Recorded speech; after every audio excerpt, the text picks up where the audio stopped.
جی دوستو، کلائڈوسکوپ کی ایک اور ایپیسوڈ کے ساتھ میں حاضر ہوں۔ کوشش اور خواہش یہی ہوتی ہے کہ دلچسپ اور اہم موضوعات پہ آپ سے بات کی جائے۔ آج میں نے سوچا کہ میڈیشن کے بارے میں تھوڑی سی بات کر لیتے ہیں، کیونکہ انٹرنیشنل ریلیشنز میں میڈیشن کی بڑی اہمیت ہو جاتی ہے، اور خاص طور پہ جب سے یونائٹڈ نیشنز انفیکٹو ہوئی ہے تو میڈیشن کچھ ایسے ممالک جو اثر و رسوخ رکھتے ہیں وہ میڈیشن کروانے میں کافی دلچسپی بھی رکھتے ہیں، اور خاص طور پہ پچھلے 2-3 سالوں میں ہم نے دیکھا کہ کس طرح غزہ کے معاملے میں حماس اور اسرائیل کے درمیان امریکہ نے میڈیشن کروانے کی کوشش کی، اور پھر حال ہی میں مصر، ترکی، قطر اور امریکہ کی میڈیشن سے سیز فائر ایگریمنٹ بھی ہوا۔ اسی طرح امریکہ اس وقت روس اور یوکرین کے درمیان ہی میڈیشن کی کوشش کر رہا ہے تاکہ کوئی سیز فائر ختم ہو اور پیس وہاں پہ آ سکے۔ اسی طرح اور بھی قطر، سعودی عربیہ، UAE، ترکی،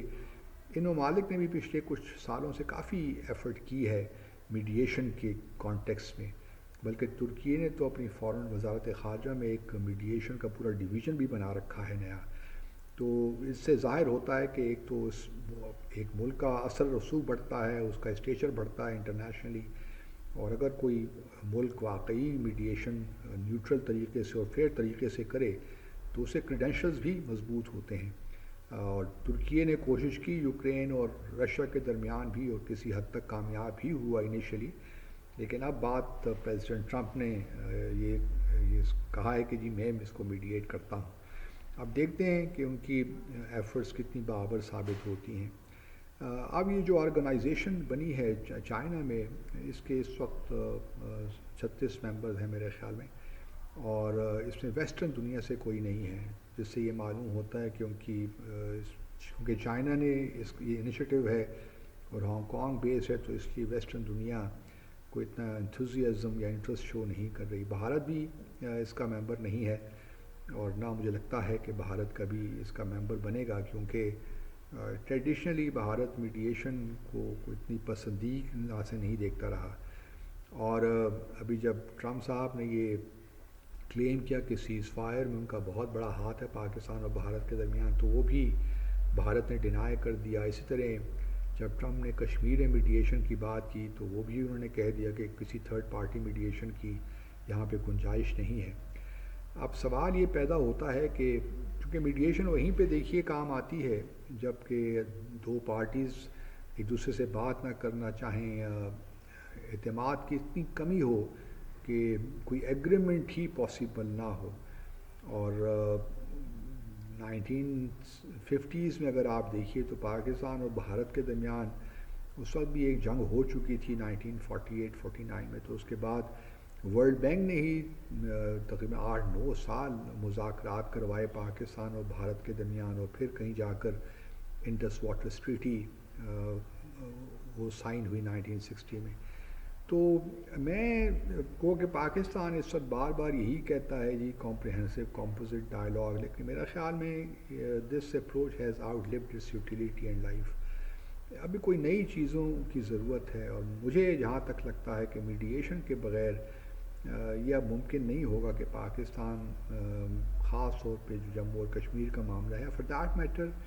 انڈس واٹر ٹریٹی کا بھی جو معاملہ ہے، اب حالانکہ اس کے اندر جو ہے آرٹیکل 9 میں differences and dispute settlement mechanism دیا گیا ہے، لیکن بھارت ورلڈ بینک کی یا نیوٹرل ایکسپرٹ کی یا کورٹ آف آربیٹریشن کی بات ہی نہیں مانتا، وہاں پہ پارٹیسپیٹ ہی نہیں کرتا۔ تو اب کیا کیا جائے؟ پہلے تو چیلنج یہی ہے نا کہ اس سارے معاملے کو، کیونکہ بھارت نے یہ جو ہے 22 اپریل کا جو واقعہ ہوا پہلگام کا اس سال، اس کے فوری بعد انڈس واٹر ٹریٹی کو سسپینڈ کر دیا۔ اب اس کی سسپینشن کو ختم کرنے کے لیے شاید میڈیشن کی ضرورت پڑے، یا پھر پاکستان ICJ بھی جا سکتا ہے۔ کچھ ہمارے کولیگز کا خیال ہے کہ یہ بھی ایک بہتر آپشن ہے کہ ہم یونائٹڈ نیشنز جنرل اسمبلی کے تھرو وہاں پہ ووٹ کے ذریعے، کیونکہ وہاں پہ ہمیں میجورٹی چاہیے اور زیادہ تر لوگ شاید اس پہ ایبسٹین ہی کریں، تو ممکن ہے کہ وہ ایک اچھا آپشن ہمارے لیے ہو۔ لیکن یہ تو ہماری حکومت نے اپنے سوچنا ہے. تو وہاں پہ ایک ایڈوائزری اوپینین ملتی ہے آئی سی جے کی جانب سے، مینڈیٹری نہیں ہوتی، تو بھارت اس کو بھی ڈینائی کر سکتا ہے، ریفیوٹ کر سکتا ہے. تو لیکن ہم نے دیکھیے جہاں تک کلبھوشن جادیو کا معاملہ تھا تو بھارت بھی آئی سی جے چلا گیا تھا، اس نے انووک کیا تھا ویانا کنونشن جو ہے کونسلر ویانا آن کونسلر ریلیشن 1963 کا، تو ہم چلے گئے تھے اور ہم نے پھر آئی سی جے کی بات مانی بھی. تو میڈیشن اب ضروری ہے میرے خیال میں. اب یہ بیہائنڈ دا بیک چینل پہ ہوتی ہے یا کس طرح ہوتی ہے پبلک ڈومین، یہ ایک الگ معاملہ ہے،